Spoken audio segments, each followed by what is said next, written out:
Republican Congresswoman Nancy Mace of the great state of South Carolina, member of the House Oversight, Armed Services, and Veteran Affairs Committees, is in focus now. Welcome. So it's on Saturday. Anything changing about the race in your home state that we need to know about? Well, other than the fact that Donald Trump is running away with his big win on Saturday, we expect him to win by 30 points or more. That is not changing. And I told the president last week that the enthusiasm that I'm seeing on the ground here in South Carolina is greater than it's ever been. And he's going to win not only South Carolina, win huge, but he's going to win every single state in the primary. Despite the media, despite what his opponents say in this race so far, he's going to win it all. Real quickly, I just want to go through this because I don't know if people realize about how much money is on the line here for the president after some of the cases here recently. It's almost $100 million in interest on top of the 354 in the fraud case. Are you concerned at all as you look down the road past South Carolina for the president?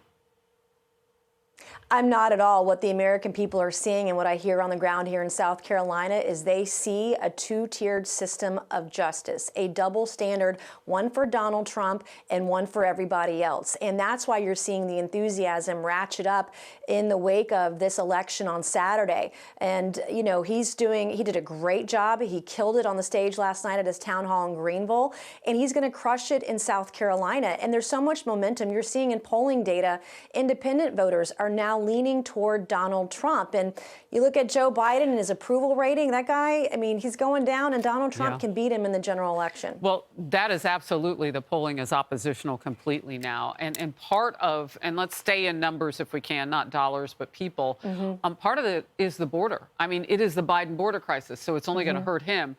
But for President Trump, this new analysis now, Fox News analysis of data finds nearly 7.3 million illegal immigrants have crossed the southwest border under President Biden. That's more than the populations of 36 individual states. For example, more people than live in the states of Massachusetts, Missouri, or Wisconsin have crossed our border.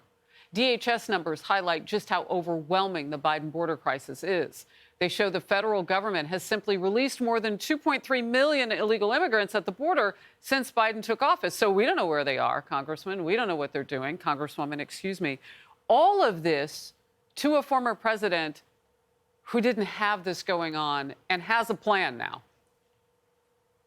Absolutely. And Joe Biden's approval rating on immigration and the border is suffering at 26%. The vast majority of Americans, regardless of their political party affiliation, do not support Joe Biden on the border. And we all know that on Joe Biden's first day in office, he turned back every good border policy of Donald Trump's by the time the sun had set. This did not happen under Donald Trump. Donald Trump built over 450 miles of wall along the southern border. You know how many miles of wall Joe Biden would like to build and add to that? About 21 by the time his first term is over. The Remain in Mexico, Title 42, all of those things. Donald Trump is the man with a plan. He's the man who can beat Joe Biden and secure our country. Well, and the politics on the left are really pressing against Joe Biden. I mean, it's an uphill climb for him because he actually needs the votes of the people who don't want him to really take action on this. I guess that's why they didn't take up H.R. 2, which was a border policy that Republicans had put forth months ago. I think it's like 8 or 9 months ago. They came up with their own, and that was a non-starter. The northern border crisis also is sparking some consideration. National security concerns now. Despite more agents, CBP is now offering $20,000 in bonuses and $100,000 starting salaries in a bid to recruit additional staff to crack down on illegal crossings. Your thoughts on this? Well, it's no question about it. When you look at Secretary Mayorkas and how early on he was denigrated our Border Patrol agents, the morale is very low. They put their life on the line every single day, their life at risk. They get assaulted. They get battered by Secretary Mayorkas. There's a reason why Republicans impeached him in the House. The morale is very low. And in my district, we actually have a Border Patrol Training Academy. And I've spoken to those individuals, and they're making great sacrifices for our nation to protect us and our national security. And we should say thank you.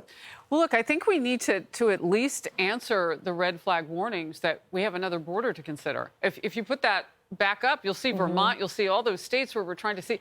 Canada has a tremendous amount of wilderness.